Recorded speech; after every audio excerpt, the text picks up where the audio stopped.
आज ये अनोखी बात कैसी? हमारे अलावा यहाँ और कौन है जिसके लिए ये थाली आई है? यकीनन हमारे आसपास खुदा का कोई नेक बंदा है। ये थाली उसी के लिए आई है।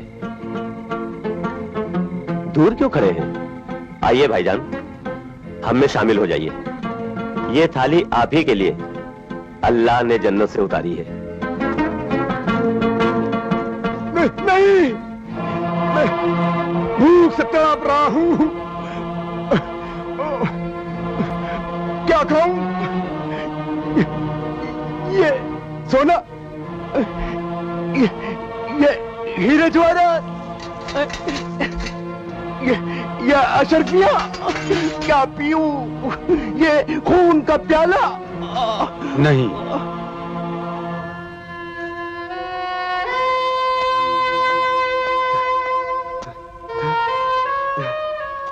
आप ये खा लीजिए।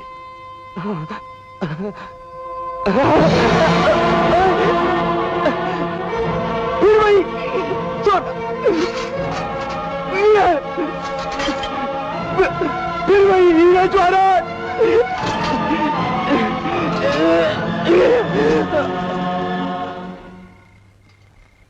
बाबा, ये बात समझ में नहीं आई। आप लोगों के लिए इतने बढ़िया बढ़िया खाने, और इनके लिए तो हमसे भी अच्छा खाना आता है। हीरे जवाहरात, अशरफियां, सोने के टुकड़े। लेकिन इनसे आदमी पेट तो नहीं भर सकता। ये तो बड़ी बेबसी की बात। इसकी वजह आप इन्हीं से पूछ लीजिए, यही बताएंगे। मेरे नसीब में अच्छा खाना नहीं है। मगर क्यों? इसका क्या सबब है? क्या राज है? तुम अल्लाह के नेक बंदे हो, तुम्हें ये राज बताना ही पड़ेगा। मैं एक बहुत बड़ा सौदागर था, लेकिन मैंने अपनी दौलत में से कभी एक सिक्का भी खैरात नहीं किया। ये सब मेरे साथी थे। ये जब अल्लाह की राह में कुछ खर्च करते तो मैं इन्हें भला बुरा कहता था, इन्हें गालियां देता था। जरूरतमंदों को छोटी छोटी रकम देकर, भारी सूद पर देकर उनसे बेरहमी से वसूल किया करता था। खुदा के लिए रहम कीजिए, ये वक्त कर्ज वसूल करने का नहीं है। घर में शौहर की बेकफन लाश पड़ी हुई है। आपने हमसे बहुत सूद लिया है, बस इतनी सी रकम और दे दीजिए कि मैं उन्हें कफन दे सकूं। अरे सूद लिया है तो कोई हराम का नहीं लिया है। रकम दिया, रकम। अरे कफन नहीं है तो उसे बगैर कफन के ही दफन कर दे। खुदा के लिए इतने बेरहम न बनिए। बुरा न मानना महजबी, मैं भी इंसान हूँ। मेरे सीने में भी दर्द भरा दिल है, लेकिन क्या करूं? सौदागर जो हूँ, कुछ देता हूँ तो कुछ लेता हूँ। ये सुराही है, ये जाम है। अपने हाथों से 2-4 जाम पिला दे और फिर अपनी जवानी का चमन मुझे दे दे। मैं तेरे शौहर को कफन दे दूंगा। तूने मुझे तमाचा मारा, मैं इसका भी सूद ले लूंगा।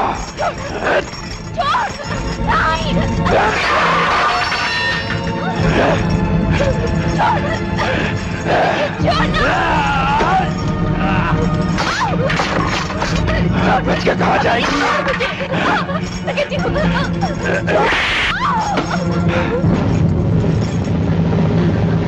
मेरे सरताज, मैं भी तेरे पास बेकफन आ रही हूँ।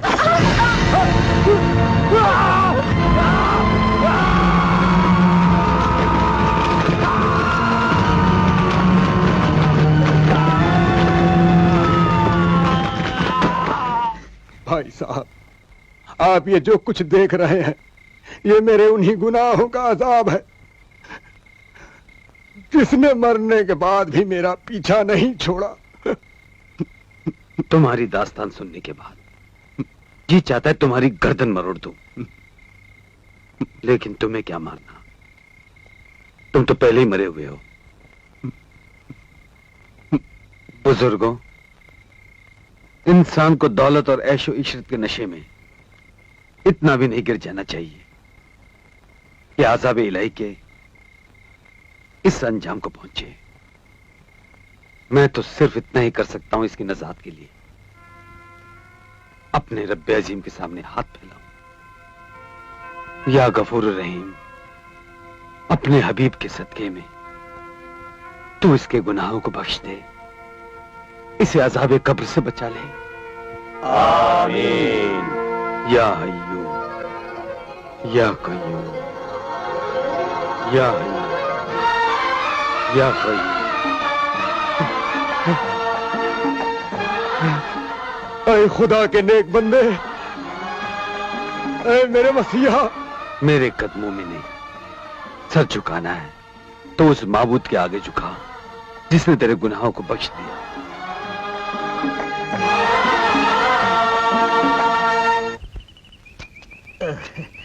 आका आका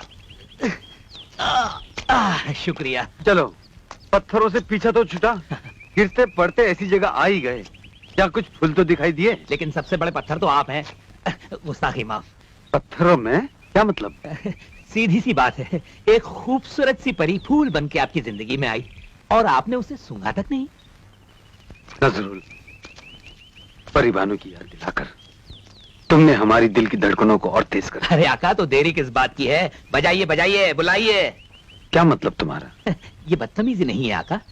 याद है वो बांसुरी जो परिबानू ने आपको दी थी और क्या कहा था कि जब भी आप ये बांसुरी बजाएंगे वो दौड़ी चली आएगी, है?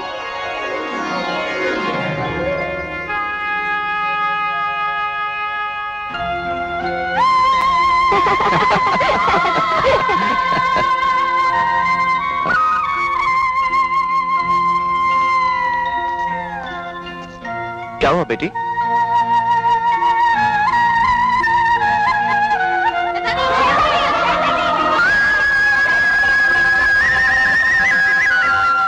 आका, मुझे लगता है आपने उल्टी बजाई, क्योंकि अगर आपने सीधी बांसुरी बजाई होती ना तो अब तक परिबानू आ गई होती। नजरुल, हकीकत ये है, अगर परिबानू नहीं आई तो मेरे दिल को करार नहीं आएगा। वो मारा, इसका मतलब ये हुआ आका कि हमारी परिबानों का तीर ठीक निशाने पर पड़ा है। तीर निशाने पर ही नहीं पड़ा, बल्कि दिल के आर पार हो गया है। लेकिन अब क्या किया जाए? कहीं इस बांसुरी का तिलिस्म खत्म तो नहीं हो गया? नहीं मेरे महबूब, तुम्हारे लिए इसका तिलिस्म कभी खत्म नहीं होगा। अच्छा परिबानू, तो आप छुपकर हमारे आका को तड़पा रही थी। लीजिए आका, अब आप अच्छी तरह अपने जख्म दिल पर इनके प्यार का मरहम रख लीजिए। मेरा मतलब है, जब ये आई है ना तो इन्हें जाने मत दीजिए। मैं यहीं कहीं इधर उधर हो लेता हूँ। ये हकीकत है परिबानू, अब मैं तुमसे जुदा नहीं रह सकता। आतिम, मैं भी तुमसे एक लम्हे के लिए अलग होना नहीं चाहती। उठते बैठते सोते जागते तुम्हारा ही तस्वुर रहता है। परिबानू,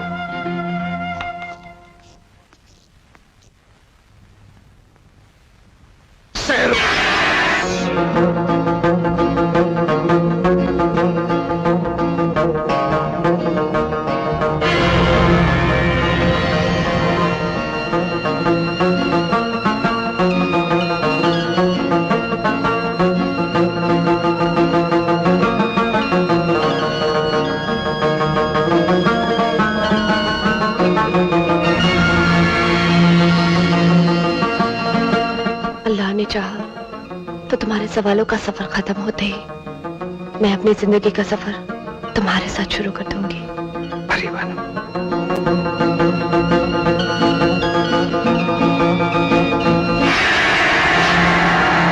अरे ये क्या हुआ? परिबानू कहां चली गई?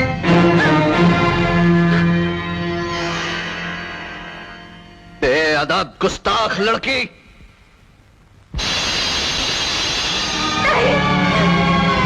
नहीं अब्बास, नहीं।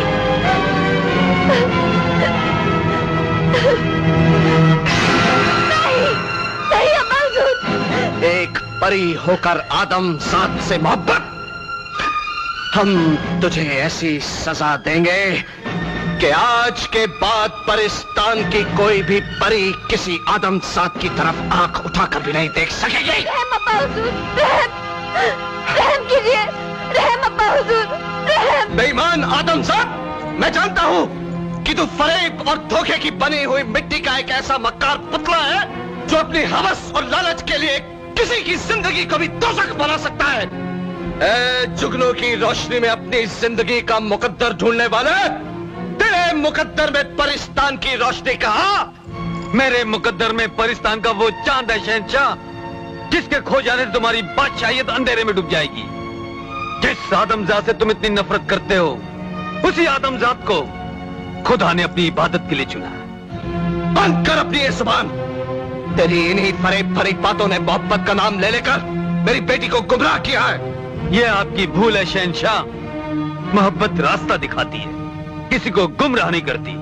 जल्लाद, निकाल लो इसकी ये बेगैरत आंखें जिन्होंने परिस्तान की इज्जत को दागदार करने की जुर्रत की है। आदमजात, अब मैं देखता हूं कि तेरी मोहब्बत की रोशनी तुझे किस तरह रास्ता दिखाती है। एक बात याद रखना शहंशाह, जिसके दिल में अल्लाह का नूर होता है, वो अंधा होकर भी सब कुछ देख सकता है। मैं भी आज ये देखना चाहता हूं कि ऐसा कौन सा खुदा है जो तुझे आज मेरे कहर से बचाएगा।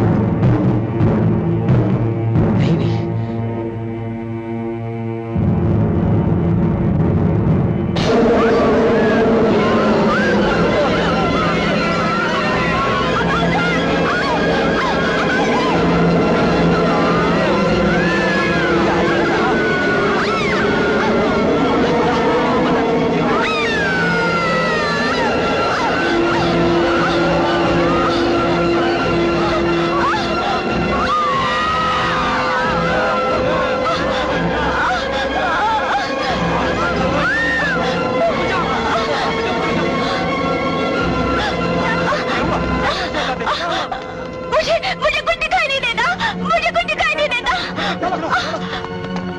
शहंशाह, शहंशाह, गजब हो गया। शहजादे की आंखों की रोशनी चली गई। नहीं, ऐसा नहीं हो सकता।